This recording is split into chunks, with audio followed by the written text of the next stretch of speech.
6월 8일 6월의 둘째 주 주일 예배 참여하신 여러분을 진심으로 축복합니다. 2025년도 한 해 주일 예배는 예레미야서의 말씀을 가지고 여러분과 나누고 있습니다. 매주 한 주에 한 장씩 말씀을 나누고 있는데요. 경건의 시간과 성경 필사를 통해 신앙적으로 풍성한 열매를 맺는 한 해가 되시기를 주 예수 그리스도의 이름으로 축원합니다. 오늘 본문의 말씀은 예레미야서 23장입니다. 특별히 오늘은 예레미야서 23장 1절로 8절 말씀을 중심으로 선포하고자 합니다. 오늘 본문의 말씀 예레미야서 23장 1절로 8절 말씀 제가 받도록 봉독하겠습니다. 예레미야서 23장 1절로 8절입니다. 여호와의 말씀이니라. 내 목장의 양떼를 멸하며 흩어지게 하는 목자에게 화 있으리라. 그러므로 이스라엘의 하나님 여호와께서 내 백성을 기르는 목자에게 이와 같이 말씀하시니라. 너희가 내 양떼를 흩으며 그것을 몰아내고 돌보지 아니하였도다. 보라, 내가 너희의 악행 때문에 너희에게 보응하리라. 여호와의 말씀이니라. 내가 내 양떼의 남은 것을 그 몰려갔던 모든 지방에서 모아 다시 그 우리로 돌아오게 하리니 그들의 생육이 번성할 것이며 내가 그들을 기르는 목자들을 그들 위에 세우리니 그들이 다시는 두려워하거나 놀라거나 잃어버리지 아니하리라. 여호와의 말씀이니라. 여호와의 말씀이니라. 보라, 때가 이르리니 내가 다윗에게 한 의로운 가지를 일으킬 것이라. 그가 왕이 되어 지혜롭게 다스리며 세상에서 정의와 공의를 행할 것이며 그의 날에 유다는 구원을 받겠고 이스라엘은 평안히 살 것이며 그의 이름은 여호와 우리의 공이라 일컬음을 받으리라. 그러므로 하나 여호와의 말씀이니라. 보라, 날이 이르리니 그들이 다시는 이스라엘 자손을 애굽 땅에서 인도하여 내신 여호와의 사심으로 맹세하지 아니하고 이스라엘 집 자손을 북쪽 땅 그 모든 쫓겨났던 나라에서 인도하여 내신 여호와의 사심으로 맹세할 것이며 그들이 자기 땅에 살리라 하시니라. 아멘. 오늘 본문의 말씀을 다루기 전에 먼저 우리가 당연하게 믿고 있지만 성경에는 언급되어 있지 않은 세상의 언어를 좀 살펴보고자 합니다. 바로 이 문구죠. 인생의 답은 너 자신 안에 있다. 이러한 설교를 많이 들어보셨을 것입니다. 절간에서도 많이 하는 이야기죠. 인문서적에서도 많이 등장하는 문구이기도 합니다. 결론적으로 말씀드리면 성경에 답이 있습니다. 예레미야 17장 9절 말씀 가운데 만물보다 거짓되고 심히 부패한 것은 마음이라 누가 능히 이를 알리오마는, 그렇죠? 인생의 답은 부패한 우리 자신 안에 있는 것이 아닙니다. 성경에 그 답이 있는 거죠. 성경을 통해 많은 인생의 답을 발견하시기를 바랍니다. 오늘 본문의 말씀을 통해 하나님의 말씀을 상고해 보고자 합니다.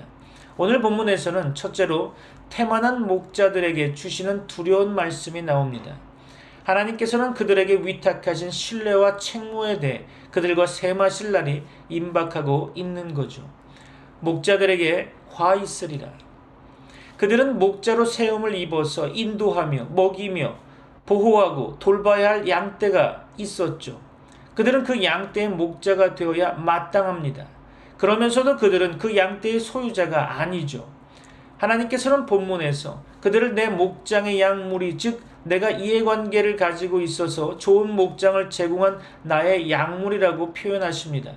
그러므로 하나님의 백성을 먹이도록 명령받고 또 먹인다고 자처하면서 도리어 양떼를 흩어버리고 압박과 강포로 그들을 몰아내며 그들을 돌아보지 아니하며 그들의 복지를 도모하지 않으면 그들에게 유익을 베풀려고 하지 않은 그들에게 화가 있을 것입니다. 양떼를 돌아보지 않고 양떼에게 대한 의무를 행하지 않음으로써 그들은 사실상 양무리를 흩으며 몰아난 셈이 되는 거죠. 맹수가 그들을 흩었다고 해도 목자들에게 잘못이 있는 것입니다. 목자라면 의당 그 양무리를 한데 모아두고 있어야 하기 때문이죠. 하나님께서 그들의 악행을 인하여 그들에게 보응하시고 그들이 받아 마땅한 대로 처리하실 때 그들에게는 화가 미칠 것입니다. 그들은 의무의 길로 양무리를 찾아보려고 하지 않았습니다. 그러므로 하나님께서는 복수의 길로 그들을 찾아와 벌하실 것입니다. 두려운 말씀이죠. 오늘 본문에서는 두 번째로 등한시된 양떼를 위로하는 말씀이 나오고 있습니다. 목자들이 양무리를 돌보지 않고 그들을 위해 수고하지 않으며 그들을 배신할지라도 목자장께서 그들을 보살피실 것입니다. 시편 27편 10절이죠. 내 부모는 나를 버렸으나 여호와는 나를 영접하시리이다. 그렇죠. 교회가 돌아보아야 할 자들이 세상에서 교회의 이익을 등한시하고 자기 개인의 세속적 이익을 교회의 이익보다 우선하더라도 교회는 결코 몰락하지 않을 것입니다. 하나님께서는 고용하시는 자들이 자기 의무를 이행하지 않더라도 하나님께서는 자기 의무를 이행하실 것입니다. 본문 3절로 4절 말씀 가운데 흩어진 유대인들은 마침내 자기 고국으로 귀환하게 될 것이며 선한 통치하에서 행복한 정착을 하게 될 것입니다. 비록 하나님의 양무리가 조금밖에 남아있지 않더라도, 멸망을 간신히 피해 나온 잔존자가 소수라 하더라도 하나님께서는 그 남은 무리를 끌어 모으실 것이며 그들이 어디에 있든지 간에 그들을 발견해 내실 것입니다. 하나님은 전능하십니다. 믿습니까? 하나님은 그 몰려갔던 모든 지방에서 그들을 데리고 올 수 있는 방법과 길을 알고 계실 것입니다. 그들을 흩어버리신 것은 하나님의 공의였습니다. 그것은 목자들의 죄 때문이었죠. 그러나 양떼들을 배신한 목자들이 멸절당하는 그날, 하나님의 자비는 그 양떼들을 끌어 모으실 것입니다. 양떼가 그 우리로 돌아오게 되듯 그들은 이전 것처럼 돌아오게 될 것이며 거기서 그들은 생육이 번성할 것이고 그 수가 증가할 것입니다. 그리고 그들의 이전 목자들이 그들을 돌보지 않았다고 해서 그들이 더 이상 많아지지 말라는 법은 없겠죠. 일부 사람들이 신성한 직분을 남용했다고 하더라도 그것이 그 직분을 철폐해야 할 좋은 이유는 되지 않을 것입니다. 하나님께서는 그들의 양무리를 멸하였지만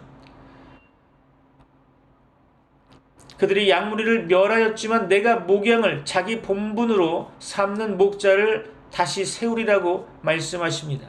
이전에는 그들이 끊임없이 놀라는 일을 당하고 이런저런 경악에 시달렸으나 이제 다시는 두려워하거나 놀라게 되지 않을 것입니다. 그들은 외부로부터 오는 위험에도 노출되지 않게 될 것이며 내부로부터의 놀라움도 당하지 않게 될 것입니다. 이전에는 그들이 때때로 맹수의 밥이 되었었죠.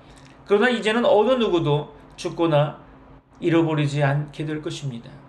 교회가 비록 오랜 세월을 불리한 가운데서 보내왔다고는 하나 그렇다고 해서 늘 그렇게 되는 것은 아니었죠.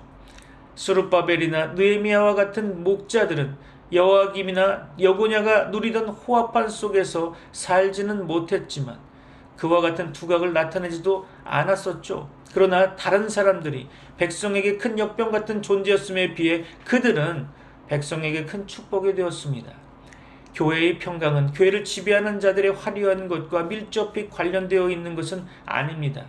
본문 5절로 6절 말씀 가운데 왕 대신 메시아 저 크고도 선하신 목자께서 만일의 일으킴을 받아 자기 교회를 복되게 하시며 자기 백성 이스라엘의 영광이 되실 것을 언급하고 있습니다. 다윗 왕과는 여고냐의 자손 중 아무도 다윗의 위에 앉지 못하리라는 경고로 완전히 몰락하고 파멸한 것처럼 보였습니다. 그럼에도 다윗과 맺은 명예로운 그 언약은 효과적으로 보장될 것이라는 약속이 여기 본문에 언급되고 있죠.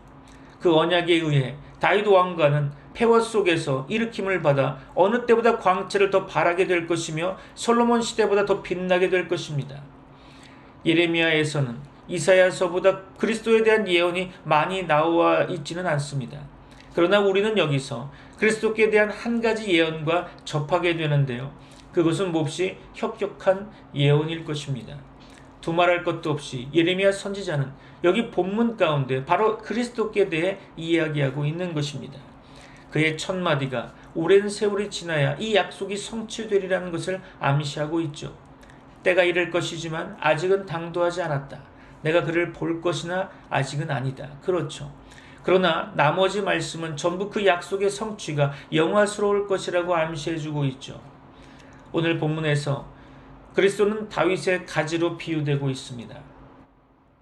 그는 순이요 가지로 표현되고 있죠.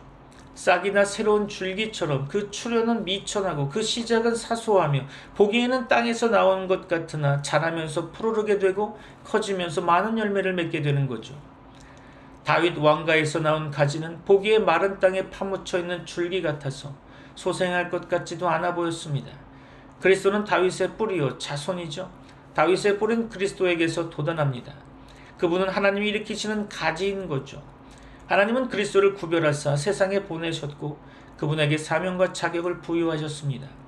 그분은 의로운 가지이니 이는 그 자신이 의로우시며 그에게 속하는 많은 자들이 전부 그를 통해 의롭게 되기 때문이죠.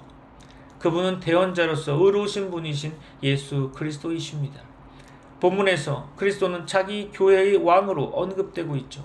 이 가지는 자기 조상 다윗의 위만큼 높이 들릴 것이며 왕이 되어 형통할 것입니다. 그분은 그 모든 행사에서 뒷걸음질 친 다윗 왕가의 왕들 같지는 않을 것입니다. 그분은 세상에 한 왕국을 세우실 것이며 그 나라는 모든 대적자에게서 승리할 것입니다. 그분은 영원 무궁한 복음의 병거를 타고 전진할 것이며 그분은 계속해서 이기실 것입니다. 하나님이 그분을 들어 올리시며 하나님은 또 그분을 형통하게 하실 것입니다. 왜냐하면 하나님은 자기 손의 행사를 인정하실 것이기 때문이죠. 여호와께 기쁨이 되는 일은 위탁받은 자의 손에서 성취되고 형통하게 될 것입니다. 그분은 형통할 것입니다. 이는 그분이 세상에서 공평과 정의를 행하며 세상을 판단할 것이기 때문이죠. 다윗 왕가의 임금들은 불공평하고 압제적이었죠. 그러므로 그들이 형통하지 못한 것은 조금도 이상해 보이지 않습니다. 그러나 그리스도께서는 사탄이 찬탈한 권세를 자기 복음으로 깨뜨려 버리실 것이며 거룩하게 살 수 있도록 완전한 통치를 확립하실 것이고 그런 통치가 계속되는 가운데 온 세상을 의롭게 만드실 것입니다. 그분에게 신실한 충성을 바치는 모든 자들에게 거룩한 안보와 마음의 평정이 뒤따를 것입니다. 그분이 지배하는 그분의 날에 유다는 구원을 얻겠고 이스라엘은 평안히 거할 것입니다.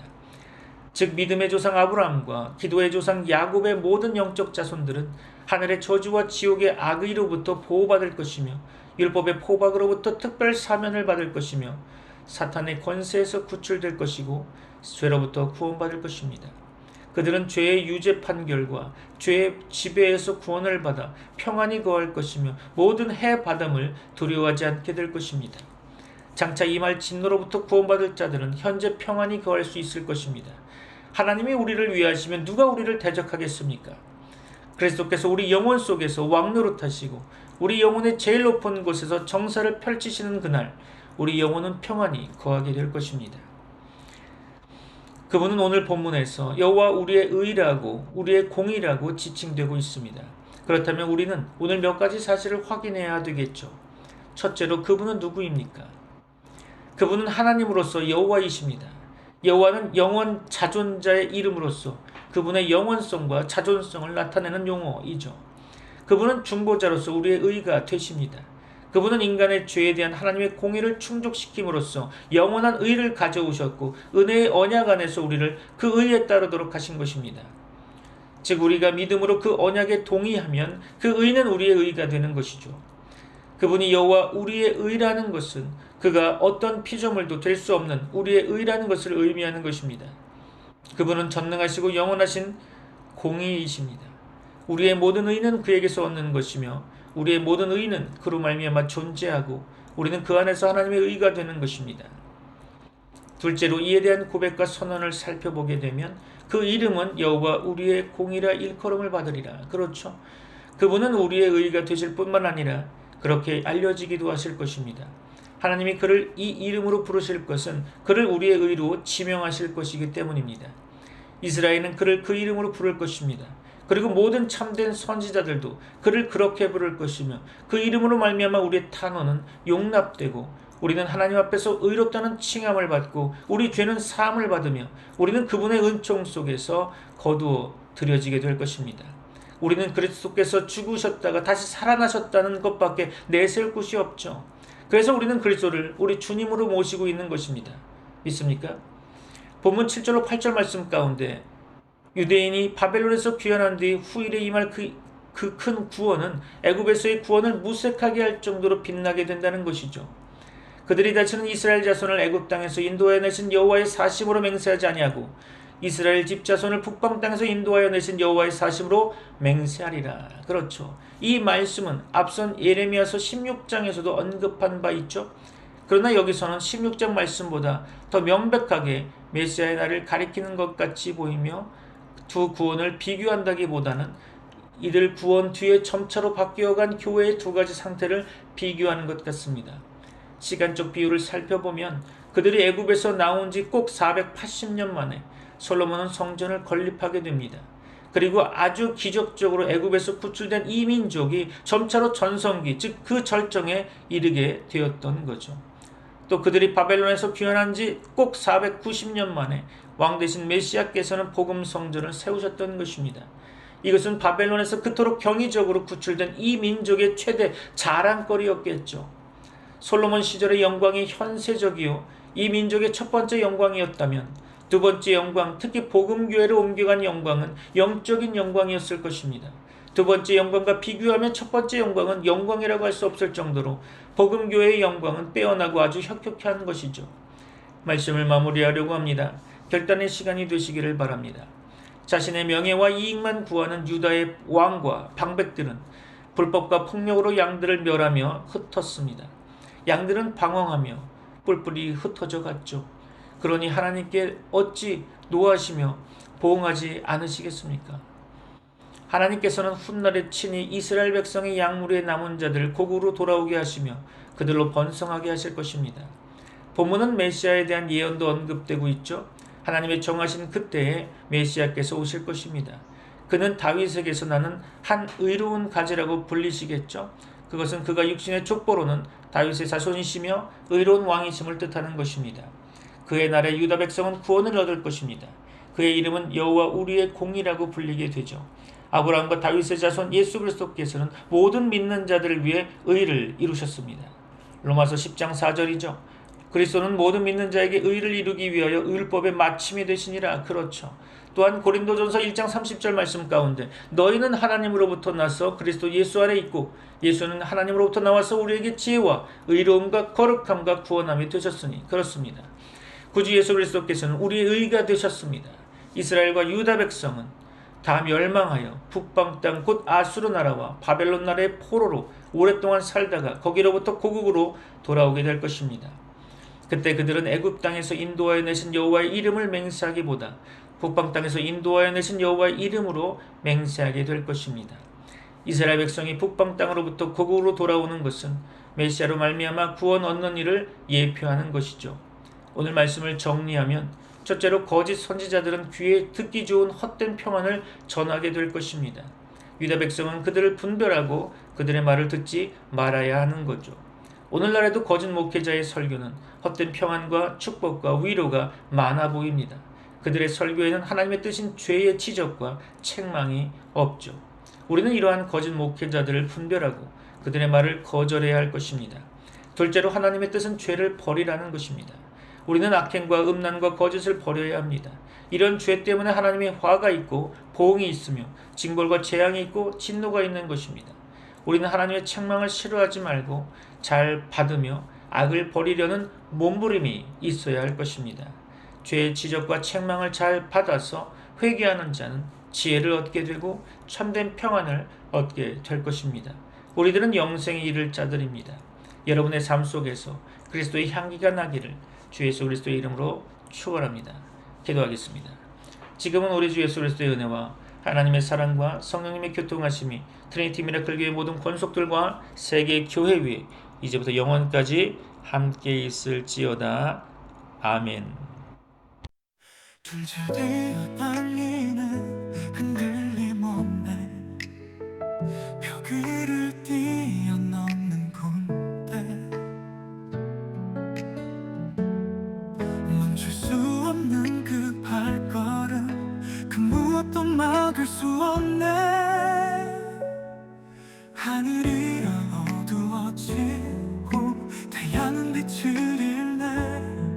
별들도 그 빛을 감추고 대지 심판이 이 말이 주님의 날 가까이 오네.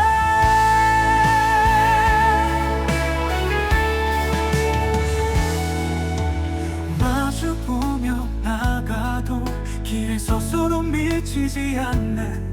모든 반어도 무너지고 그들 앞엔 저항이 없네. 하늘이 어두워지고 태양은 빛을 잃네. 별들도 그 빛을 감추고 대지 심판이 이 말이 주님의 날 가까이 마주보며도 산들이 흔들리네. 주님의 군대가 나가리 세상을 뒤덮는 그날에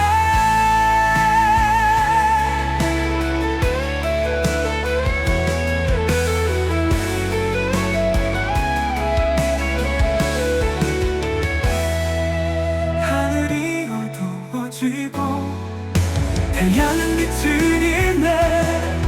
별들도 그 빛을 감추고 대지의 심판이 임하리. 주님의 날 가까이 오네. 땅이 진동하고 산들이 흔들리네. 주님의 군대가 나아가리 세상을 뒤덮는 그날에.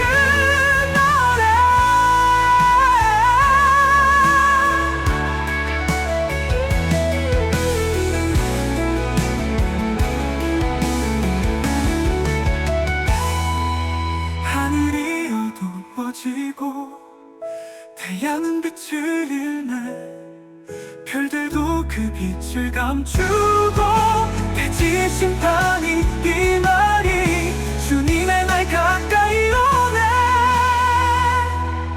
하늘이 진동하고 산들이 흔들리네. 주님의 군대가 나가리